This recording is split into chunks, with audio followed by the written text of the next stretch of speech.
we're going to be talking about the death of your real estate business. So are you facing the death of your real estate business?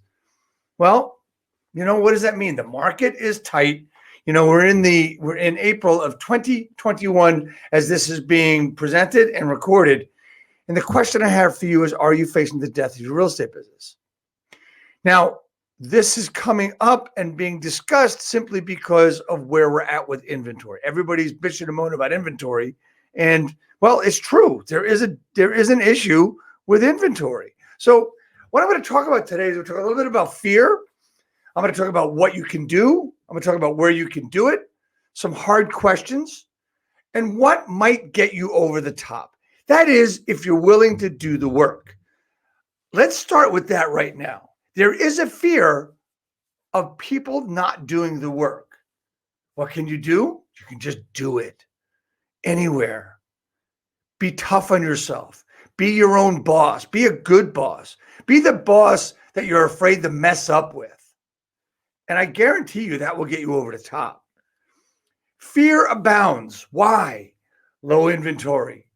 Losing out on offers day after day with the same client, making 5, 6, 7, 8, 10, 12 different offers on 12 different houses for your buyers. You feel like a freaking loser because you can't help them out. You're trying to figure things out. Well, maybe you didn't set the right expectations. Maybe you didn't have a conversation about, maybe you weren't aggressive enough, right? You cannot let any of this get to you. Whether you were aggressive enough or not, who gives a shit, right? Maybe you made a mistake about what an offer. Maybe they said, should we offer this? And you said, well, let's wait till highest and best. Or, yep, we got to go really high now. And then what happens is the buyer says, I don't want to go that high. Then we start losing focus day after day after day. We're losing focus on what we want to do, what we want to accomplish. And then we start saying two things. One, am I good enough to do this? Well, look at what that agent over there is doing. And look at what that agent over there is doing. Maybe I should be doing that. Maybe I should be sending out a postcard. Maybe I should do a post with, just sold another house, $23,023 over asking. That's a lot of crap. I mean, if you want to post that kind of crap, go ahead. Because in the long run, it's going to kill you. No one really gives a shit if you sold a house today, sold a house tomorrow. Now, if we tell a story, what we're trying to do here, when I say the death of your real estate business, right? When I say that, I'm not talking about today, just today. I'm talking about tomorrow. I'm talking about next month, next year, 2 years from now, because I don't think many of you are in this, for the quick buck, right? I really don't. You've got to be able to ask yourself the hard questions, right? Will you get over the top? Have you lost that focus? Are you worrying about all the other things out there? Are you chasing shiny pennies because the more you chase, the less you'll make? That's for damn sure. What are the other agents doing? Who gives a shit? Who cares what they're doing? Because there's not what you're doing. And if someone's doing something being successful, you're only seeing the tip of the iceberg because they're working their butt off behind the scenes and you don't see it. And you know what? They probably don't have the time to share it with you. That's what we're here for. I want you to start doing things at will. I want you to start doing things because you're going to do them, right? You're going to do them. You're going to make it happen. You know why? Think about it. It's your job. Why is it your job? Well, this is a business you decided to get into. Some of you decided it to be a career. Some of you decided to do it part-time. Some of you decided to do part-time and said, hey, this is easy. I can make money here. Well, guess what? Are you getting a paycheck a week? If you're not getting a paycheck a week, you're not doing your job well. Wait a minute, Dave, what are you saying? That's right. I believe that every agent needs and should be getting a paycheck a week. That is my belief. How do you get a paycheck a week? You do your freaking job. You show up to things that are going to help you, right? You look at the company you're with, the office you're with. Are they the right place for you? Are you getting what you think you need? Talk to somebody outside the business on whether where you are is good or not, right? If you're stuck in a place because you like the people, tell me how that equates to dollars. If you're stuck in a place because you love your broker, how is it equating to dollars? If you're stuck in a place because you love the culture, how is that affecting your family as far as lifestyle? I always say that I'm going to do things because I want to do them because I want to do better. You want to do things at will because you want to make it happen. You're going to make it happen. You've decided. When you decide, everything else doesn't matter. Let's talk about the word decide. D-C-I-D-E. D-E-C-I-D-E. Decide. I'll give you a quick example on how you should look at that word and how you should use it and think about it. Number one, okay, here it is. You go to a restaurant. You've got a choice of grilled chicken, bone-in ribeye, or spaghetti and meatballs. Give it a very plain, right? For me, it's pretty simple. Depends on the restaurant, right? For me, I'm going to look forward to that steak, that bone and ribeye. Once I make that decision of those three things, or the 35, 40, 50 other entrees on that thing, or maybe I'll just have a couple appetizers, whatever I decide, everything else that I was thinking about is gone.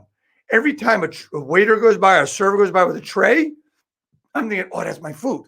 And I'm looking for the steak. Like if it goes by, he's holding it, how servers hold it, waiters hold it, you can barely see it. But you want to see, oh, that's mine. That's our dinner. That's our dinner. You always think that. Once you decide, you're looking for that steak. So go for the steak. Let's go. What matters today? What matters for you today? Listings and sales. No shit. Really? How do you prospect today? That's the big question you have to look at. How are you prospecting today? Are you still calling the FSBOs? Are you still calling the expireds? Are you circle prospecting? If you're doing that, fantastic. Congratulations, because you should be. If you're doing it and not getting anywhere, it's because you haven't adjusted. You haven't adjusted to what you should be saying and how you should be saying it. Who are you? What is your persona? What is the point you're trying to get across? Are you more transactional than relational? As my good buddy Nick Krem says, what's the difference between a contact and a contract? It's the R. Think about those two words. The only difference is the R. What does the R stand for? Let's see. From contact to contract, it's a relationship, right? Who are you? Why should anyone, buyers, sellers, listen to you? Is it why or is it when? Why should they listen to you? When should they listen to you? What's the point? Are you in a transaction? Are you working on showing homes? Are you getting what you should? Are you finding homes to show? Are you an asset to your customer? Are you an asset to your client? Have you made your customers a client? That would be a contract. Social media. What are you there? What are you online? It's got its own strategy, and are you using it? Are you using a strategy on social? Because it is the key for you building a business and not dying in your business. The answer is simple. Why would the answer to the question is simple, and the question is, why would anyone listen to you? Well, we're so involved in everything we do that we forget that people can see everything we do. So when they go looking for you, you want to give them the answer to that question. Why would anyone listen to you? I need sellers. All right. Think about your value. Think about how you can help. Then think about getting noticed. Then think about how aggressive you want or need to be. What's your value? If I ask you what your value is, I want you to think to answer that question. What about you has more value than somebody else? Answer the question. You have 5 seconds. Go.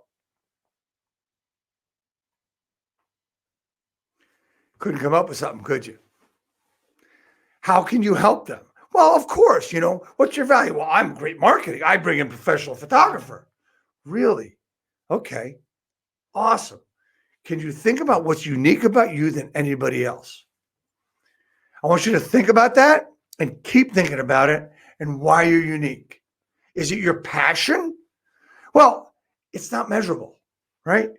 Is it what you've experienced? Not measurable. Noticeable? Not measurable. Is it the business you've done? Measurable? Noticeable? But just because you did 10 deals in the last 3 weeks, does that mean something? It might. Sure does. What's your knack? Do you have a knack at something? Like, for instance, if you did 10 deals in the last 3 weeks, you've got a knack for this market. But how did you get there? What was the story about it? Let's think about something that you might have heard of called the hero's two journeys, the epiphany story. Think about those two things. Those are brought out by Russell Brunson in a couple of his books. He is the founder of ClickFunnels, if you didn't know who that was. I want you to think about getting noticed. I want you to think about how aggressive you need to be. Are you willing to take a chance to piss people off? Are you willing to have the hard conversation? Are you willing to ask the hard question? Why would a seller talk to you? Are you a practiced professional? And are you afraid to piss them off, especially now? Because sellers are going to tell you, say, what the hell do I need you for? I put the house on the market. It's going to sell. Well, you know, last year at this time, a year ago, 2020, April 2020, things were a little different. If you didn't know how to do things virtually, you didn't do too well. If you didn't know how to do other things about using digital, using video, using all these things, you didn't do too well. You had to wait. You stuck your head in the sand and you waited till you actually could go out there and be physically present instead of virtual. It put people ahead of you. And now you're doing well in spite of that, right? And hopefully you took the time to become a practice professional. What does that mean? That means you practice what you're going to say.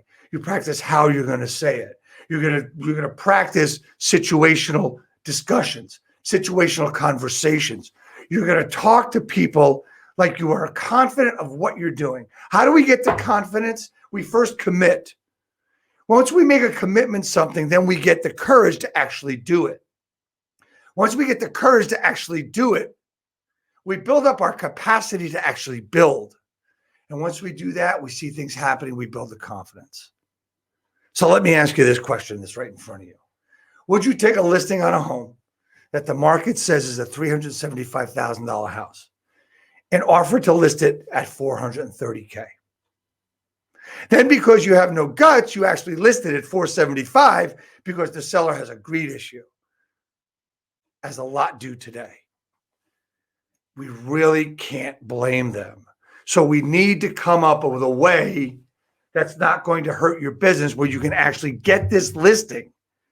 Do we take the listing and say, well, if we don't get anything in 10 days, we want to drop the price? Well, you know what? A couple of years ago, a year ago, you could probably have said that and it probably would have worked.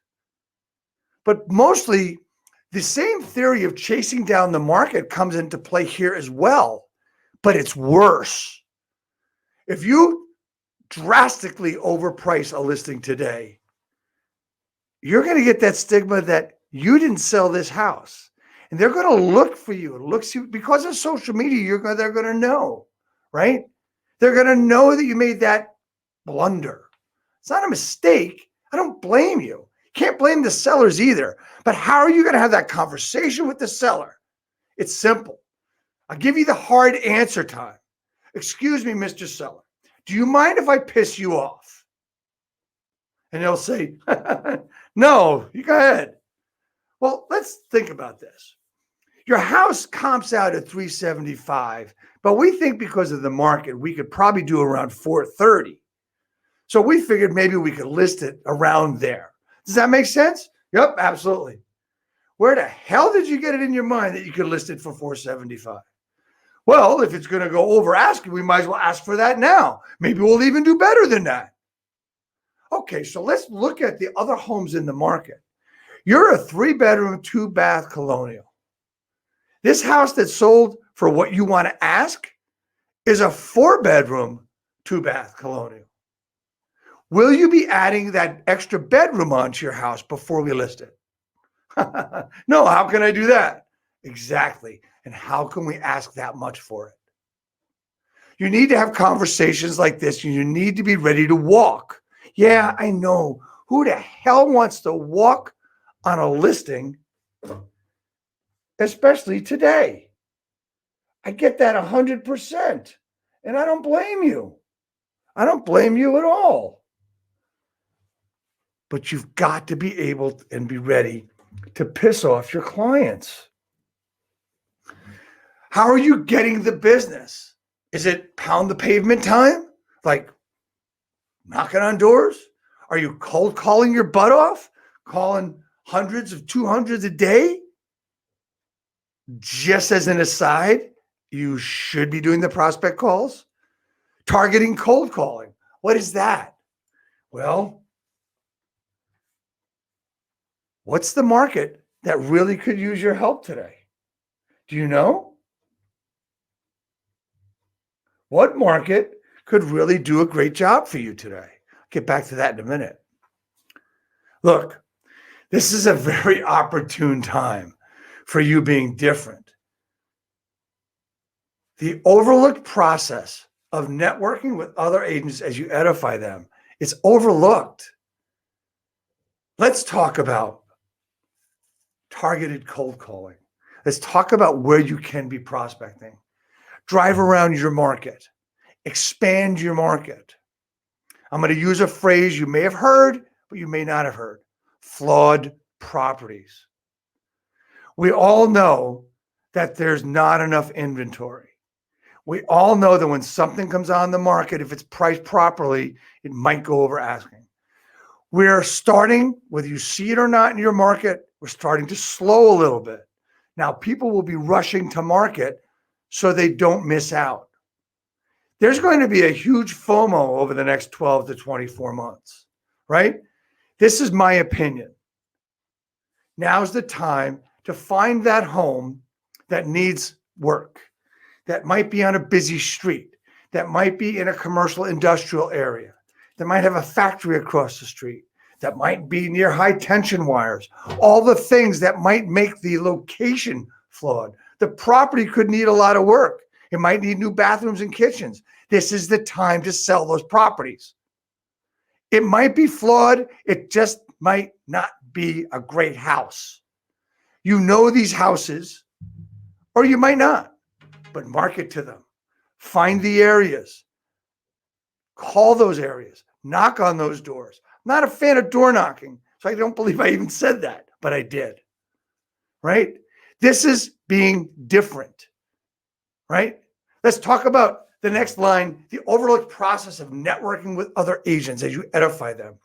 Look, we've got to be as courteous as we possibly can to our agents, our agent friends, our associates, our colleagues, right? It's extremely important to do that normally. It's never been more important than today. Maybe it's being the Eddie Haskell of the deal. Maybe there's 10 offers, but you're Eddie Haskell. If you don't know who Eddie Haskell is, look him up. But you're edifying the agent properly, not overdoing it, such as Eddie would do, but you're properly talking with the other agents, thanking them for setting up the showing for you, thanking them for this, knowing that they've done a great job. And here's a little thing you could do is your offer packet be one PDF with the contract offer, the pre-approval, and anything else that needs to go along with it according to the offer instructions from the listing agent. But start it with a dear seller letter. This is not a letter from your buyer. This is a letter from you telling the buyer how great the agent is, how easy it's been to show their home, and how much you think of the home. This is from you. That's all it is. Any agent is going to see that and want to present that offer. Video remarketing. If you're out there pounding the pavement, if you're out there knocking on doors, if you're out there making phone calls, If you're out there on social getting a lot of engagement, you need to help your engagement along by doing video remarketing. If you're calling for sale by owners all the time and expires all the time, you need to take those lists and do something with them. Remarket to them. There's a product called GoWhitly.com. It's a product called Whitly. And to get there and to get a 14-day free trial, you go to GoWhitly.com. This is all about building an awareness on Facebook and being able to remarket so that people see you everywhere, creating parasocial relationships. For more on parasocial relationships, feel free to get in touch with me. Where do you target? The lower end of the normal market. Flawed real estate. That's the lower end of the normal market. That's where you want to go. Understand this, and this is your push. If you don't want this to be the death of your real estate business, this is a way to start today. Everything I've talked about today is all about building your business for the future, making your system client acquisition proof. What I mean by that is that you'll always have people calling you. By making the phone calls, investigating what's going on in the market, knowing the market, being the giver of what's going on to not only the buyer or the seller, but to your colleagues in the business, doing what's right and doing whatever it takes, doing things at will, meaning that you're going to make it happen. Your goals today are short on what you really can do. You need to have the desire to climb. Do you remember the old story about the donkey that fell in the hole and the poor farmer couldn't get him out?